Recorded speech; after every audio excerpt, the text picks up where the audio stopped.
Tamporok bukan gunung untuk para pendaki pemula.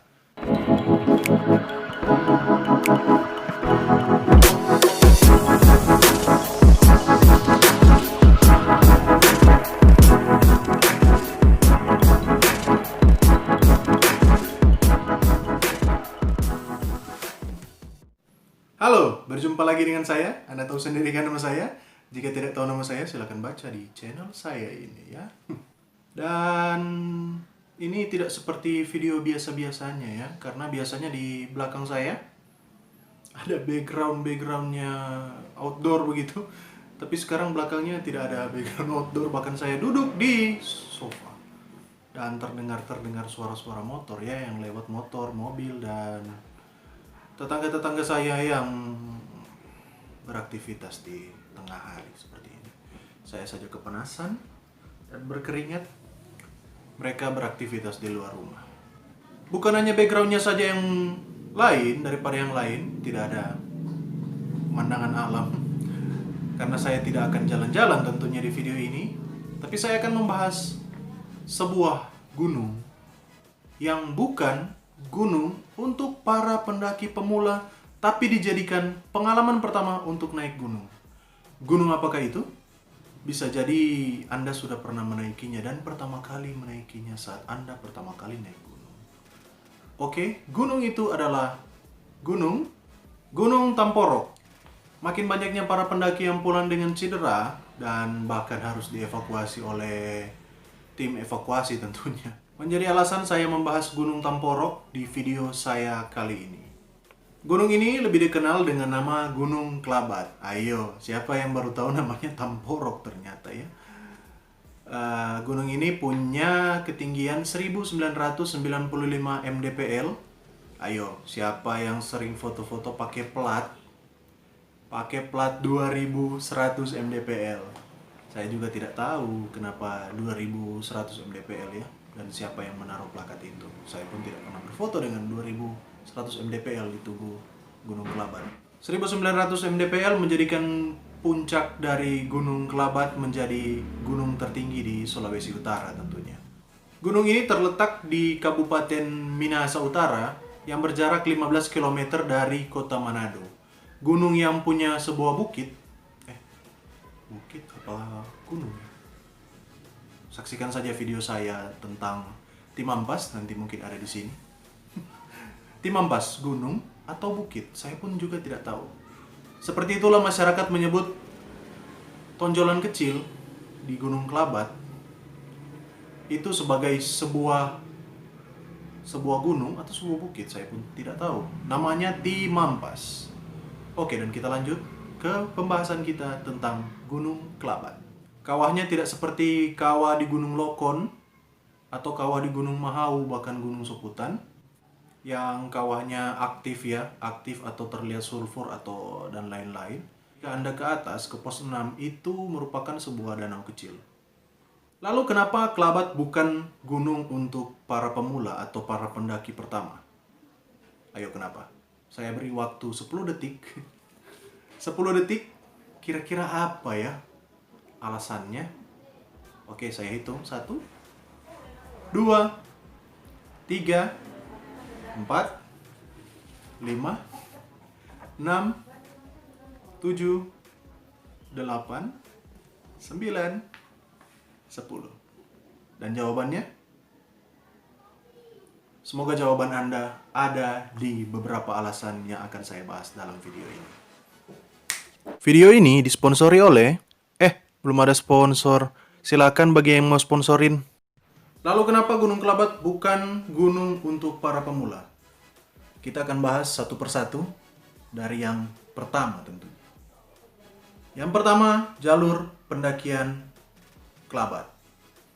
Saya mengambil jalur pendakian yang paling sering dilewati oleh para pendaki, yaitu jalur pendakian dari Air Madidi dengan start dari pos yang disebut SPMAMU. SPAMU. Di jalur pendakian ini ada setidaknya 6 pos yang harus Anda lalui untuk bisa sampai ke puncak Gunung Kelabat. Dan untuk bisa sampai ke pos 6 atau dikatakan base campnya ya, memerlukan waktu 8 jam. 8 jam perjalanan. Selain itu 8 jam itu waktu tercepat ya. Jadi di jalur pendakian dari Desa Air Madidi ini ada 6 pos dan belum termasuk pos bayangan atau pos di antara pos-pos yang ada. Jadi di antara pos 1 dan pos 2 ada 1 pos bayangan atau 2 pos bayangan, saya juga sudah lupa. Dan 8 jam itu merupakan orang-orang yang sudah biasa naik gunung atau bisa dibilang sudah biasa naik turun gunung ya, bukan baru pertama kali dan disebut pendaki. Selanjutnya yang kedua. Wah, yang kedua ini masih berhubungan dengan yang pertama. Tak hanya 8 jam yang Anda tempuh untuk naik gunung ini, tapi medan yang ditawarkan oleh Gunung Kelabat ini sangat berbeda dengan gunung-gunung yang lain tentunya. Tak seperti Gunung Lokon atau Gunung Mahawu, Gunung Kelabat punya trek yang lebih sulit tentunya.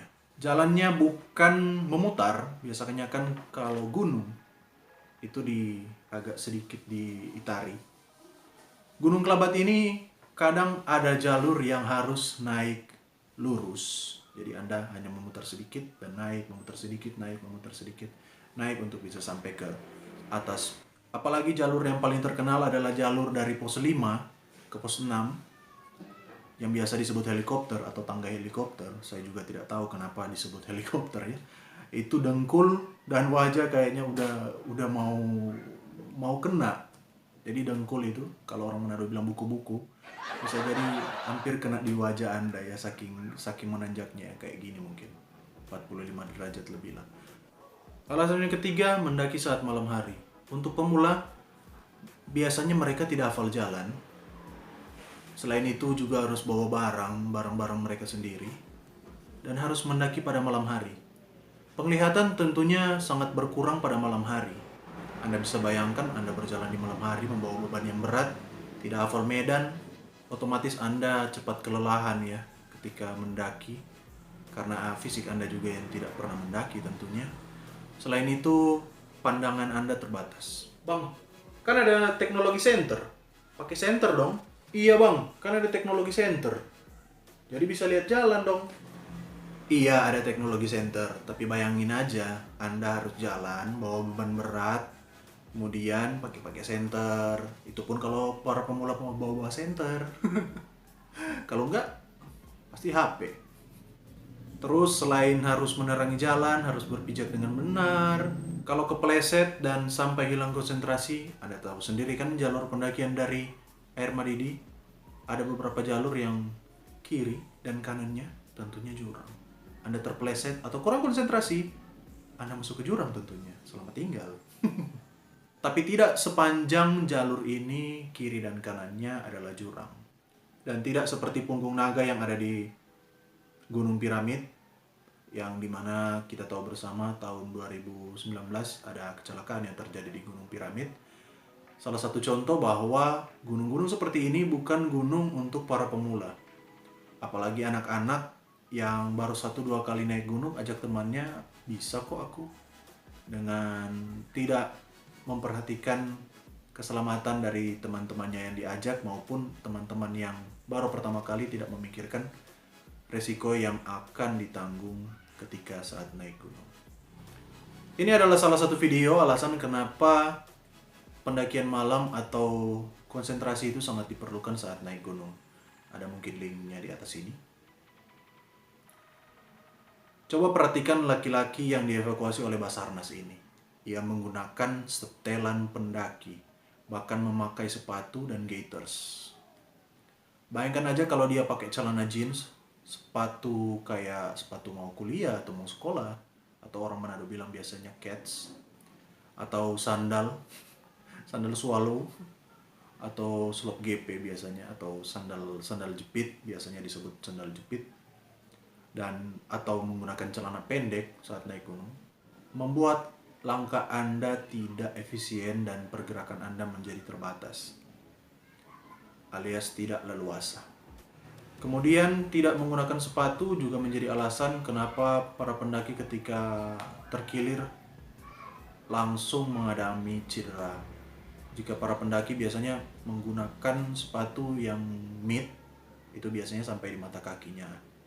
Jadi ketika mau terkilir dia bisa ada apa ya? Ada pengamanan sedikit lah, ada kayak aman-amannya sedikit, tidak terkilir terus terus lah sampai mengalami cedera. Atau biasanya ketika memakai sandal, apalagi sandal jepit dan itu licin atau kena air atau hujan pada saat itu, biasanya sandal itu menjadi licin dan bisa jadi kita kehilangan keseimbangan saat menaiki Gunung Kelabat. Tak hanya itu, yang seperti saya sebutkan tadi, pemula tidak hafal dengan jalan. Kemungkinan untuk hilang arah di jalur pendakian dari Desa Air Madidi ini sangat besar ya. Dimana pada tahun 2015 kalau nggak salah ingat, ada salah satu dari rombongan kami yang saya pun tidak kenal namanya siapa.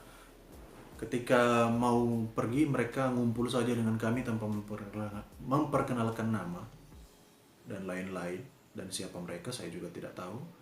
Tapi kami berjalan dalam satu rombongan. Dia adalah orang yang paling pertama dalam barisan dan saya adalah orang paling terakhir dalam barisan bersama teman-teman saya. Dia duluan dari pos 1 ke pos 2 kalau nggak salah. Dan ketika hampir tiba di pos 2, dia berada di belakang kami. Muncul dengan tiba-tiba yang berada di belakang kami. Saya pun tidak bertanya karena pasti saya tahu dia hilang. Untungnya dia masih bisa mendengar suara kami mungkin, atau menemukan jalannya, saya juga tidak tahu. Jadi itulah kenapa pemula tidak disarankan untuk naik gunung ini, apalagi wow saya bisa dan saya hebat, jadi saya duluan saja ke pos berikutnya karena jalannya pasti ya begitu-begitu saja. Dan itu adalah salah satu pengalaman yang sangat berharga bagi dia. Semoga Anda menonton video saya ini. Mendaki malam juga adalah salah satu kerugian bagi kita manusia saat mendaki gunung. Anda tahu sendiri ketika malam hari, tumbuhan memerlukan oksigen dan manusia juga memerlukan oksigen. Dan perlu diketahui jalur pendakian Gunung Kelabat ini masih tertutup oleh pohon-pohon. Jadi para tumbuhan menghisap oksigen, manusia menghisap oksigen juga, alias saling berebutan menghisap oksigen. Alasan yang keempat adalah cuaca. Masih ada hubungannya dengan mendaki pada malam hari.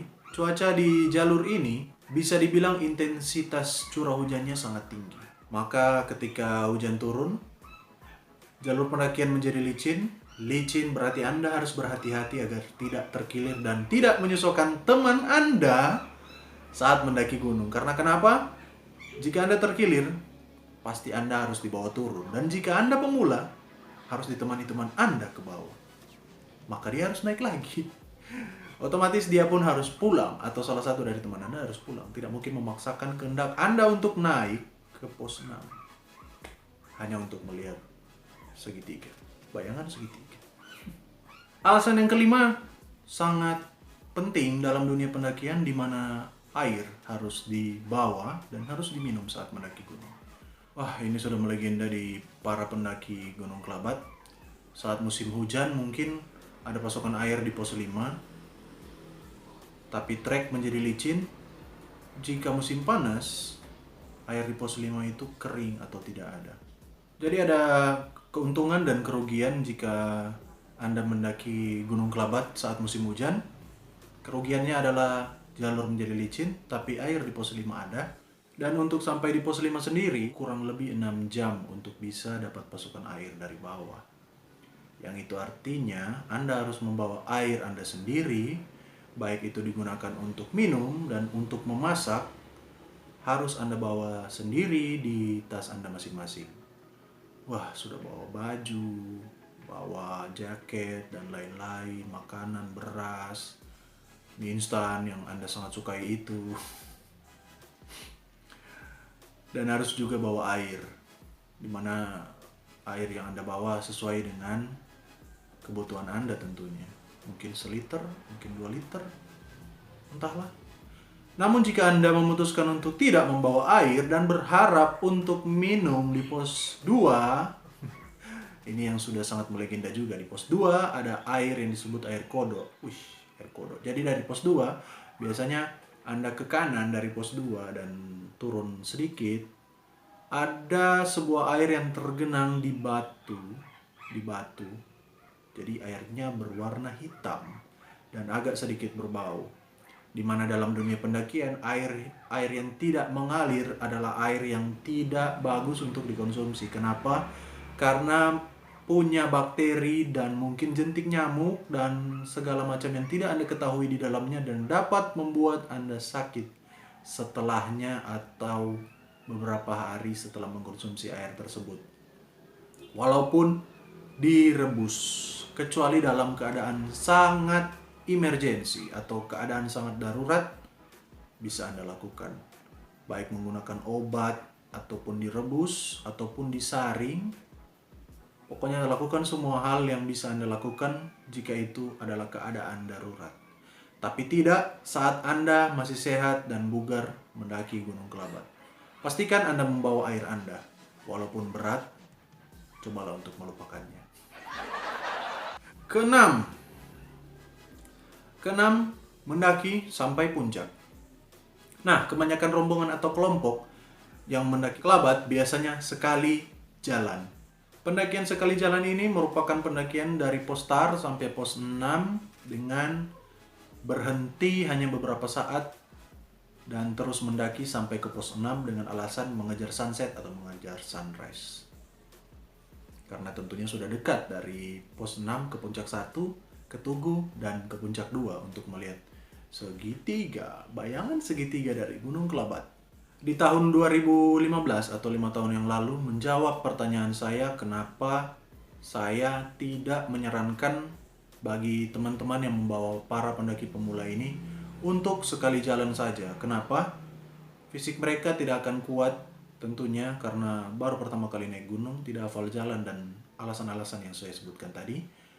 Saya menyarankan bagi para teman-teman yang ingin mendaki atau para pendaki pemula, biasanya saya naik dari Air Madidi, dari Spamu sampai ke pos 1 dan kemudian ke pos 2. Kami biasanya membuka tenda di pos 2 saat malam hari tentunya, makan, tidur, dan bangun pada pagi harinya, kemudian makan lagi. Bukan tidur ya, habis itu bukannya tidur setelah makan. Setelah makan lanjut ke pos 3. Jadi kami memutuskan melanjutkan perjalanan itu esok harinya, dimana kita mulai dari mungkin jam 9 atau jam 10. Dan biasanya kita tiba di pos 6 itu saat matahari hampir terbenam atau mungkin setengah 6 atau jam 6. Dengan berjalan pelan, agak lambat juga sih, istirahat di jalan. Kemudian makan siang kami ada di pos 5. Kebetulan saat itu ada air. Pendakian kedua saya mengajarkan saya bahwa pendakian pertama yang saya sebutkan tadi merupakan opsi yang sangat baik untuk mendaki Gunung Kelabat ini. Karena saya sendiri pun start dari malam hari mengikuti kebiasaan dari teman-teman dan mulai kepayahan dan mulai kelelahan saat waktu itu ya. Saya tiba itu pagi hari mungkin jam 7 atau jam 8 dengan sangat lelah. Mereka yang lain sudah sampai tidur-tiduran di tenda, saya pun datang membersihkan diri dan lain-lain dan langsung tidur tentunya. Bangun untuk makan, mereka sudah siapkan makan juga. Aduh. Jadi pendakian pertama saya dan kedua saya mengajarkan salah satu pengalaman di mana pos 2 harus menjadi tempat untuk teman-teman tidur dan istirahat tentunya. Jangan memaksakan teman-teman yang lain juga karena beban yang berat, perjalanan juga yang sangat melelahkan menjadi alasan kenapa mendaki Gunung Kelabat ini harus pelan. Karena kenapa gunung tidak untuk dikejar sih. Segitiga tidak untuk dikejar, masih ada hari esok. Lebih baik seperti itu daripada Anda cedera atau mengorbankan nyawa Anda atau nyawa teman-teman Anda. Dan itulah alasan kenapa Tamporok bukan gunung untuk para pendaki pemula. Jangan coba-coba membawa teman Anda ketika Anda sudah menonton video ini. Walaupun saya bukan seorang pendaki profesional, tapi pengalaman adalah sesuatu yang berharga dan menurut saya yang sudah cukup banyak juga naik gunung, walaupun itu Gunung Soputan, Gunung Mahawu. Tapi saya berjalan kaki ya, tidak naik pakai motor ke pemandangan Gunung Soputan, tidak pakai motor sampai ke pos penjagaan hutan lindung Gunung Mahawu. Saya berjalan kaki. Tapi itu hanya opini saya saja. Mungkin ada dari teman-teman yang lebih mengerti dan lebih paham kenapa gunung ini bukan gunung untuk para pendaki pemula.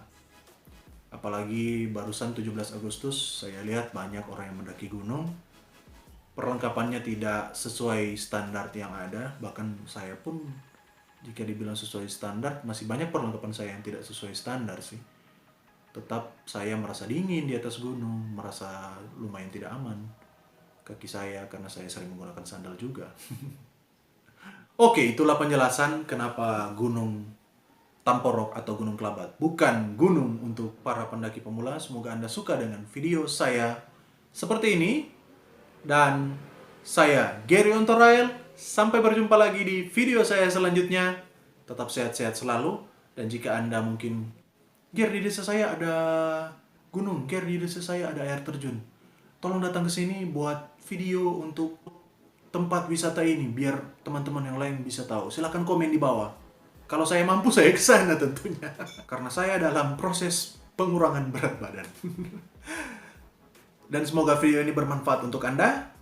Berikutnya saya akan membuat sebuah video-video lain tentang pendakian gunung. Semoga Anda suka dengan video saya. Sampai berjumpa lagi. Dadah.